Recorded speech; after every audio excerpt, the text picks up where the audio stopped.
Welcome to all competitive వాళ్ళ అలీ. నా పేరు జాహిద్ అలీ. ఫ్రెండ్స్ చూసుకోండి, మనకు ఇండియన్ ఎయిర్ ఫోర్స్ నుండి ఎంటీఎస్ నుండి మనకు వేకెన్సీస్ రిలీజ్ అయినాయి. ఎంటీఎస్ అంటే మల్టీ టాస్కింగ్ స్టాఫ్ నుండి మనకు వేకెన్సీస్ విడుదలైన జరిగింది. మీరు 10th క్లాస్ పాస్ అయితే చాలు, మీరు ఈ నోటిఫికేషన్కి అప్లై చేయొచ్చు. ఇది ఒక ఆఫ్లైన్ నోటిఫికేషన్. అంటే ఏదైతే మీకు ఇది ఫామ్ కనబడుతుందో ఈ ఫామ్ని మనము ఫిల్అప్ చేయాలి. అది మరి కంప్యూటర్తో టైప్ చేసి ఫిల్అప్ చేయాలి. ఫిల్అప్ చేసిన తర్వాత వాళ్ళు ఇచ్చిన పోస్టల్ అడ్రస్కి మనము పోస్ట్ చేయాలి. చూసుకోండి ఫ్రెండ్స్, ఫస్ట్ మీరు మా ఛానల్ని కొత్తగా చూస్తున్నారంటే ఫస్ట్ లైక్ చేయండి, సబ్స్క్రైబ్ చేసుకోండి, ఈ వీడియో మీ ఫ్రెండ్స్కి షేర్ చేయండి. చాలామంది వీడియోస్ చూస్తున్నారు కానీ లైక్ చేయడం లేదు. ఫస్ట్ మీరు లైక్ చేయండి, లాస్ట్కి వీడియో నచ్చలేకపోతే డిస్లైక్ చేయండి. ఇంకో ఇంపార్టెంట్ ఏమంటే ఇప్పుడు నేను మీకు అప్లికేషన్ ఎలా ఫిల్అప్ చేయాలి స్టెప్ వైజ్గా చూపిస్తా. మీరు కానీ 2xలో కానీ లేకుంటే సగం వీడియో చూసి సగం స్కిప్ చేసిన తర్వాత మీరు ఫామ్ ఫిల్అప్ చేసేటప్పుడు మీకు డౌట్స్ వస్తాయి ఖచ్చితంగా. ఆ డౌట్స్ అప్పుడు అర్థం కాలేకుంటే మీరు కామెంట్ చెప్పడం, నాకు ఫోన్లు చేయడం, మెసేజ్లు చేయడం, అది చాలా ఇబ్బంది. అందుకే మీరు ఈ వీడియోని ఖచ్చితంగా డీటెయిల్గా చూడండి, ఈజీగా అర్థమవుతుంది. మీరు ఒక 10 నిమిషాలు కేటాయిస్తే మీకే అర్థమవుతుంది. ఫస్ట్ మీరు ఏం చేయాలంటే ఏదైతే మీ పాస్పోర్ట్ సైజ్ ఫోటో ఉంటుందో ఆ ఫోటోని ఇక్కడ అంటించండి. అంటించిన తర్వాత దీనిపైన సగం సైన్ మీ ఫోటో మీద, సగం సైన్ పేపర్ మీద చేయండి. ఇది మీరు చూసుకోండి. ఈ ఫామ్ వచ్చేసి ఎక్కడ లభిస్తుందంటే మన వాట్సాప్ ఛానల్లో లేదా మన టెలిగ్రామ్లో, అందరూ టెలిగ్రామ్లో అండ్ వాట్సాప్ ఛానల్లో జాయిన్ అవ్వండి.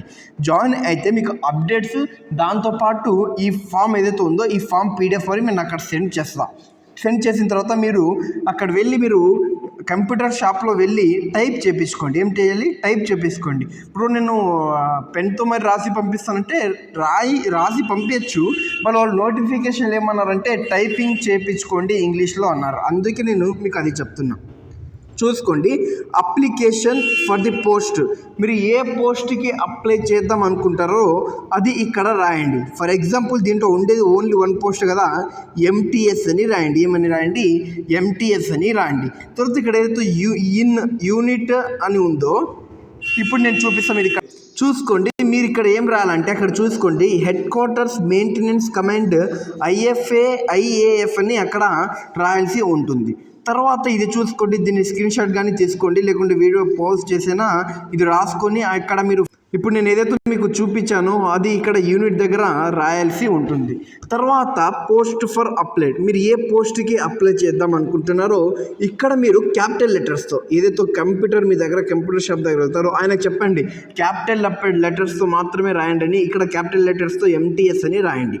తర్వాత name of the candidate in the block letters అంటే క్యాపిటల్ లెటర్స్లో మీ నేమ్ని రాయండి. అది మీ 10th క్లాస్ సర్టిఫికేట్లో ఎలాగైతే ఉందో సేమ్ ఆ విధంగానే మీ పేరు రాయండి. తర్వాత ఫాదర్స్ నేమ్, మీ నాన్న పేరు 10th మార్క్స్ మెమోలో ఎలాగైతే మీ ఫాదర్ నేమ్ ఉందో సేమ్ హ్యాజ్ ఇట్ ఈస్ అలాగే రాయండి. తర్వాత డేట్ ఆఫ్ బర్త్. ఇక్కడ మీరు ఏం చేయండి అంటే మీ డేట్ ఆఫ్ బర్త్ మీరు రాయాల్సి ఉంటుంది. అంటే for example me date of birth 09/08/2005 ఇలాగ మీ డేట్ ఆఫ్ బర్త్ రాయాల్సి ఉంటుంది. ఇక్కడ మీకు ఏదైతే లాస్ట్ కనబడుతుంది ఈ బాక్స్ ఇయర్ రాయాలి, ఈ బాక్స్లో సెకండ్ బాక్స్లో మంత్ రాయాలి, అండ్ ఫస్ట్ బాక్స్లో ఏం రాయాలంటే డేట్ రాయాల్సి ఉంటుంది. తర్వాత మీ డేట్ ఆఫ్ బర్త్కి మీరు బర్త్ సర్టిఫికేట్ కాపీని అటాచ్డ్ చేయాలి. అంటే ఏదైతే మీ బర్త్ సర్టిఫికేట్ ఉంటుందో ఎవరికైతే లేదో ఫస్ట్ మీ బర్త్ సర్టిఫికేట్ చేయించుకోండి. ఒక వారంలో బర్త్ సర్టిఫికేట్ అయిపోతుంది. మీ బర్త్ సర్టిఫికేట్కి అటాచ్ చేసి మీరు ఇక్కడ మీ డేట్ ఆఫ్ బర్త్ రాయాల్సి ఉంటుంది. తర్వాత age has and the last date. మీదైతే మీకు ఏజ్ ఉందో అది లాస్ట్ డేట్ ఎప్పుడు అది ఉంటుంది కదా, ఇక్కడ మీరు రాయాల్సి ఉంటుంది. చూసుకోండి, మీకు కానీ డేట్ ఆఫ్ బర్త్ 09/2005 ఉంటే మీరు ఏం చేయండి అంటే ఈరోజు మీరు ఫామ్ అప్లై చేస్తున్నారు. మీరు ఏం చేయండి అంటే జస్ట్ క్రోమ్లో కానీ గూగుల్లో కానీ వెళ్ళి ఏజ్ క్యాలిక్యులేటర్ అని కొట్టండి. ఏజ్ క్యాలిక్యులేటర్ అని కొట్టండి. అక్కడ మీరు ఏముంటుంది మీ డేట్ ఆఫ్ బర్త్ టుడే అని ఉంటుంది. మీ డేట్ ఆఫ్ బర్త్ ఎంటర్ చేయండి.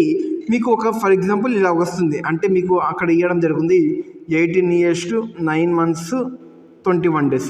ఇది సేమ్ ఇక్కడ ఏదైతే 18 years ఉందో ఇక్కడ 18 years రాయండి, మంత్స్ 9 months ఉంది ఇక్కడ 9 months రాయండి, డేస్ దగ్గర డేస్ రాయండి.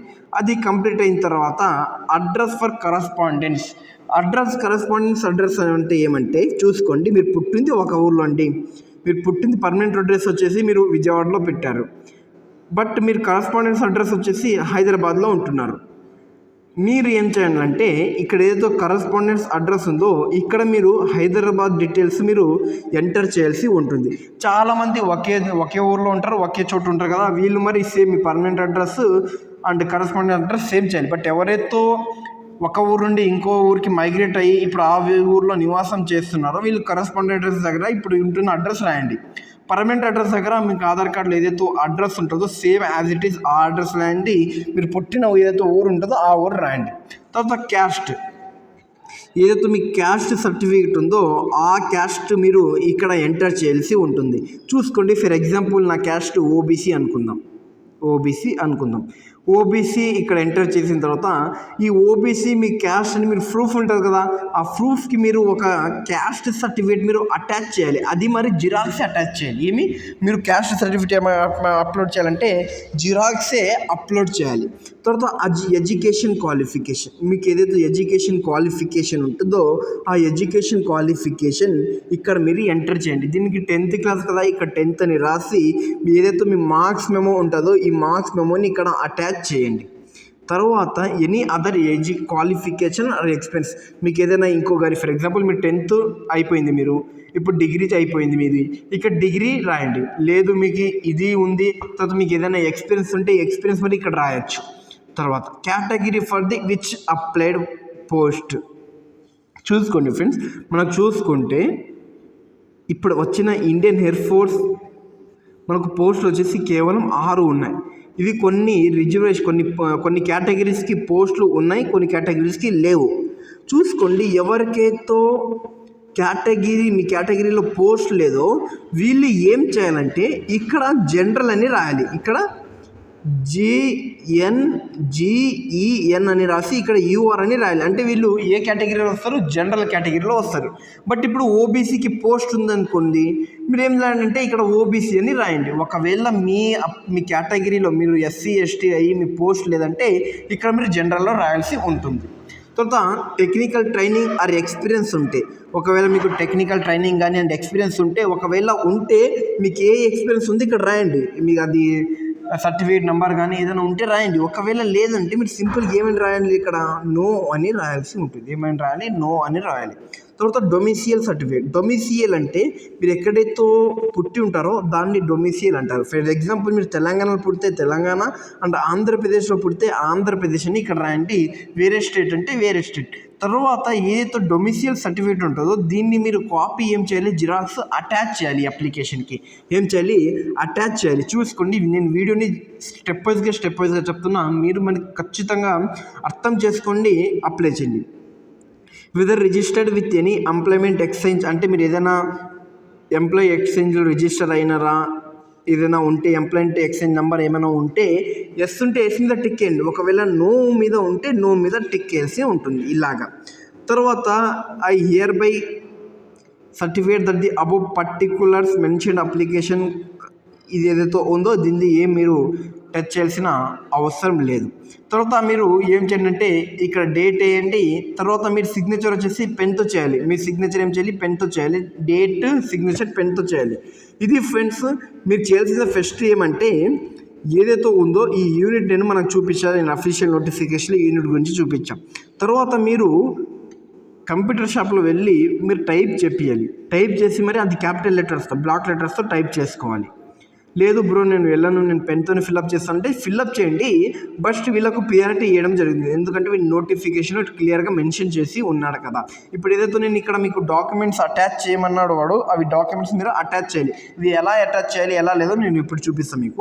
తర్వాత ఫర్ అఫీషియల్ రికార్డ్ ఓన్లీ, ఏదైతే ఇక్కడ రాసి ఉందో ఏదైతే ఇది అఫీషియల్ ఓన్లీ యూజ్ చేయాలి. 1 2 3 4 ఈ అఫీషియల్స్ మాత్రమే యూజ్ చేస్తారు. మీరు ఏం యూజ్ చేయాల్సిన అవసరం లేదు. అక్నాలెడ్జ్మెంట్ కార్డ్ అంటే మీ అడ్మిట్ కార్డ్ అనుకోండి. మీ అడ్మిట్ కార్డ్ ఇది మీరు అడ్మిట్ కార్డ్కి ఫిలప్ చేస్తున్నారు. చూసుకోండి, మీరు ఏదైతే కరస్పాండెంట్ అడ్రస్లో ఏదైతే రాసినారో ఆ అడ్రస్కి మీ అప్లికేషన్ కింద పర్ఫెక్ట్గా ఉంటే ఏం మిస్టేక్ లేదు, వాళ్ళు అడిగిన సర్టిఫికేట్స్ మొత్తం డాక్యుమెంట్స్ మీరు అటాచ్ చేసి పంపించారు, మీకు ఏం మిస్టేక్ లేదంటే ఖచ్చితంగా మీకు అడ్మిట్ కార్డు మీ ఊరికి వస్తుంది. అప్పుడు మీరు ఈ అడ్మిట్ కార్డులో మీకు టోటల్గా మెన్షన్ ఉంటుంది. ఇక్కడ ఏం మెన్షన్ ఉంటుంది, venue of the return test, skill, practical, ఇది మొత్తం ఇక్కడ వెన్యూ మెన్షన్ ఉంటుంది. ఆ వెన్యూకి మీరు వెళ్తే చాలు. ఇది తర్వాత ఫస్ట్ అడ్మిట్ కార్డులో మీరు చేయాల్సిందేమి, ఇక్కడ మీ ఏదైతే ఒక ఫోటో ఉంటుందో ఆ ఫోటోని అటాచ్ చేయండి. అటాచ్ చేసిన తర్వాత సిగ్నేచర్ చేయండి, కొద్దిగా ఫోటో మీద కొద్దిగా పేపర్ మీద చేయండి. పోస్ట్ ఆఫ్ ది మీరు ఏ పోస్ట్కి అప్లై చేద్దాం దీంట్లో ఉండేది ఒకే పోస్ట్ ఎంటీఎస్ అని రాయండి. సేమ్ మీ నేము, ఫాదర్ నేమ్ క్యాపిటల్ లెటర్స్లోనే రాయాలి. ఏం రాయాలి, క్యాపిటల్ లెటర్స్లోనే రావాలి. Address for correspondence to be filled same as per the column at the 6th application. మీరు ఏదైతే కరస్పాండెన్స్ అడ్రస్ ఏదైతే మీరు ఈ ఫామ్లో ఇచ్చారో, మెయిన్ ఫామ్లో ఇచ్చారో సేమ్ కరస్పాండెన్స్ అడ్రస్ దీంట్లో మరి ఉండాలి. ఒకవేళ అలా లేకుంటే మీ ఫామ్ ఏమైపోతుందంటే క్యాన్సల్ చేస్తారు, షార్ట్ లిస్ట్ చేయరు. షార్ట్ లిస్ట్ చేయలేదంటే మీ ఫాము మీకు అడ్మిట్ కార్డు ఇంటికి రాదు. ఇది రాసేయండి. మీరు రాసిన తర్వాత ఇక్కడ ఏదైతే index number, date, time, skill, venue ఏదైతే ఉందో మొత్తం వాళ్ళు చూసుకుంటారు. మీరు ఇక్కడ ఏమి చేయాల్సిన అవసరం లేదు. మీరు ఇక్కడ 3rd స్టెప్ వరకు ఫిల్అప్ చేస్తే చాలు. తర్వాత signature of the controlling officer ఏదైతే ఉందో ఇక్కడ ఎయిర్ ఫోర్స్ వాళ్ళు చూసుకుంటారు. చూసుకోండి ఫ్రెండ్స్, ఇప్పుడు నేను మీకు చెప్పే ఫామ్ ఎలా అప్లై చేయాలి ఎలా లేదో ఇప్పుడు నేను డీటెయిల్గా చెప్పేసిన. మీకు ఏమైనా డౌట్ ఉంటే కామెంట్లో తెలపండి, వీడియోని స్కిప్ చేద్దండి. ఇంకా వీడియో ఉంది, ఇప్పుడు చాలా చాలా ఇంపార్టెంట్. నేను ఏదైతే డాక్యుమెంట్ చెప్పానో డేట్ ఆఫ్ బర్త్ డాక్యుమెంట్, తర్వాత క్యాస్ట్ సర్టిఫికేట్ డాక్యుమెంట్, తర్వాత ఎడ్యుకేషన్ డాక్యుమెంట్, తర్వాత ఈ డాక్యుమెంట్స్ మీ దగ్గర ఉండాలి. తర్వాత ఏమంటే డొమిసియల్ సర్టిఫికేట్ డాక్యుమెంట్ మరి ఉండాలి.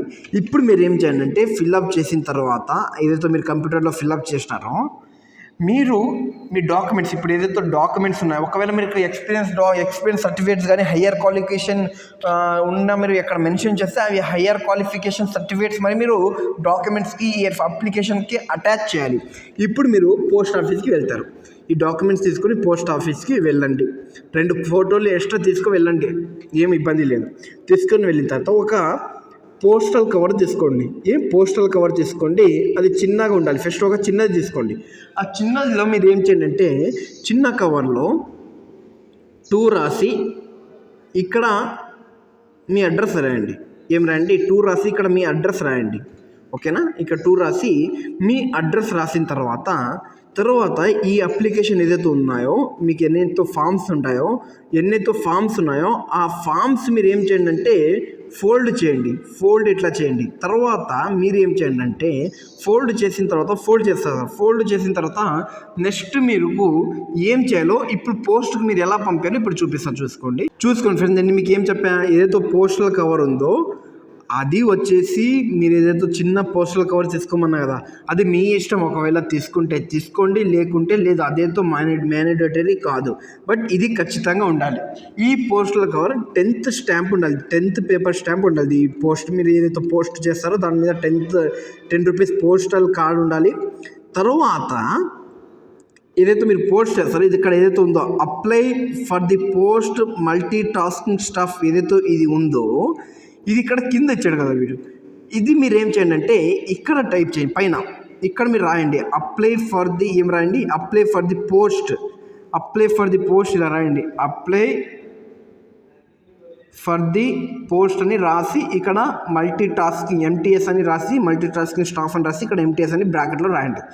ఇది రాసిన తర్వాత ఇక్కడ ఫ్రమ్ అడ్రస్ ఇక్కడ పెట్టండి. ఫ్రమ్ పెట్టి మీరు రాయండి మీ పేరు, మీ నాన్న పేరు, మీ డోర్ నెంబర్, మీరు ఎక్కడైతే అడ్రస్ ఎక్కడి నుండి పోస్ట్ పంపిస్తున్నారో అది రాయండి. రాసిన తర్వాత 2 అని ఇట్లా పెట్టి the commandant institute of aerospace medicine ఇది రాసి ఇది మీకు మ్యాండేటరీ, ఇది రాసి అని రాయండి, లేకుంటే లేదు. The commandant IAF Vimanapura post Bengaluru ఇది రాసి ఇక్కడ కర్ణాటకని రాసి మీరు పోస్ట్ చేయాల్సిన ఉంటుంది. చూసుకోండి ఫ్రెండ్స్, మీరు కానీ పోస్ట్ చేసేటప్పుడు ఏం మిస్టేక్ లేదంటే మీకు అప్లికేషన్ ఫామ్ ఖచ్చితంగా ఏదైతే మీకు అడ్మిట్ కార్డు ఉందో అది ఇంటికి రావడం జరుగుతుంది. ఒకవేళ మీరు ఏదైనా మిస్టేక్ చేస్తే మీకు మీ ఫామ్ వచ్చేసి షార్ట్ లిస్ట్ చేయబడదు. మీకు ఆ ఫామ్ని షార్ట్ లిస్ట్ చేయరు. తర్వాత ఈ నోటిఫికేషన్ గురించి నేను సెలెక్షన్ ప్రాసెస్ ఎలాగుంటుందో ఇప్పుడు ఒక 2 నిమిషాల్లో మీకు సెలెక్షన్ ప్రాసెస్ అన్నీ ఒకసారి చూపిస్తాను. ఫ్రెండ్స్ చూసుకోండి, ఇక్కడ వేకెన్సీస్ చూసుకోండి.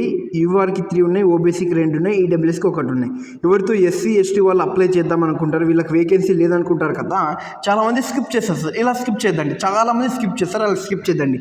మీరు జనరల్ కేటగిరీలో అప్లై చేసుకోండి, యూఆర్లో అప్లై చేసుకోండి. మీరు జనరల్ కేటగిరీలో అప్లై చేసుకోండి, మీకు మరి ఛాన్సెస్ ఉంటాయి రావడానికి. తర్వాత మనం చూసుకోండి mode of the selection process ఎలా ఉంటుంది. ఒక సింపుల్ ఎగ్జామ్తో, ఒక చిన్న ఎగ్జామ్తో మీకు ఉద్యోగం ఇవ్వడం జరుగుతుంది. ఒక చిన్న ఎగ్జామ్ రాస్తే చాలు మీకు ఉద్యోగం ఇవ్వడం జరుగుతుంది. తర్వాత దీనికి సిలబస్ మరి ఇచ్చారు. ఫస్ట్ ఎగ్జామ్కి ఎగ్జామ్ ఉంటుంది కదా, ఆ ఎగ్జామ్ సిలబస్ మరి ఇచ్చాడు. Subjects general intelligence and reasoning, numerical aptitude, general English, general awareness. ఈ క్వశ్చన్స్ మరి ఇవ్వడం, మీకు ఈ సబ్జెక్ట్స్ మరి ఇవ్వడం జరిగింది. మీకు కానీ టాపిక్ వైజ్గా, సబ్జెక్ట్ వైజ్గా ఏ టాపిక్స్ ఉంటాయి, మీకు కానీ సిలబస్ కావాలి అంటే ఖచ్చితంగా కామెంట్లో తెలపండి, అవి డిస్కస్ చేసుకుందాం. చూసుకోండి లాస్ట్ డేట్ ఎప్పుడు నుండి అంటే లాస్ట్ డేట్ వచ్చేసి జూలై 27. ఎప్పుడు? జూలై 27. అంటే మీరు పోస్ట్ మ్యాక్సిమం 22న చేయాలి. చూసుకోండి మీకు కానీ ఫ్రెండ్స్ స్పీడ్ పోస్ట్ చేయాలి లేక ఆర్డినరీ పోస్ట్ చేయాలంటే మీకు కానీ డేట్ ఉంటే మీరు ఫ్రెండ్స్ మీకు కానీ ఎక్కువ ఇప్పుడు మీరు చూసుకోండి, ఇప్పుడు నేను వీడియో చేసిన తర్వాత 2-3 రోజులు మీరు చేస్తారంటే ఆర్డినరీ పోస్ట్ చేయండి. లేదు నేను ఇంకా 2-3 రోజులు ఉందంటే అప్పుడు స్పీడ్ పోస్ట్ చేయండి. అది డిపెండ్స్ యువర్ ఓన్. అది చూసుకోండి ఫ్రెండ్స్. వీడియో నచ్చితే లైక్ చేయండి, సబ్స్క్రైబ్ చేసుకోండి, మీ ఫ్రెండ్స్కి షేర్ చేయండి. జై హింద్ ఫ్రెండ్స్.